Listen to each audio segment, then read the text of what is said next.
Welcome to Burlap Teachers. Enjoy the video. You start by preparing the scene and camera so your 360 render will map correctly. Add geometry and lighting now. Keep high contrast elements away from seams. Select the camera, switch lens to panoramic, choose equirectangular, and confirm a 2:1 aspect render resolution such as 4096 x 2048.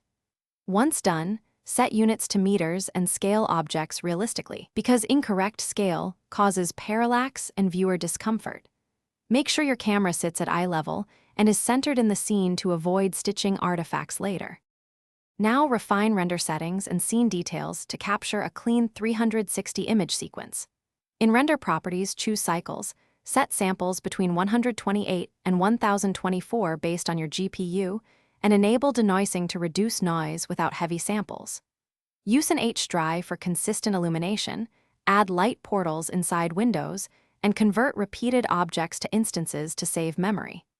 If you have simulations, bake them ahead of time, otherwise you risk jitter between frames. Also check motion blur and exposure. Small changes affect stitching and viewer comfort. Finish by rendering an image sequence and exporting correctly for 360 playback. Render to EXR or high-quality PNG in a 2:1 ratio, then assemble frames into a video with a 360-aware encoder, or let the platform accept equirectangular frames.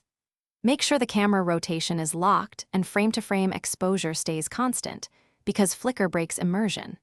If seams or distortions appear, inspect camera projection and any overlapping geometry, recalibrate the camera origin, and rebake lighting. One key tip: if seams persist, recheck object scale. Thanks for watching. Consider subscribing if this video helped you.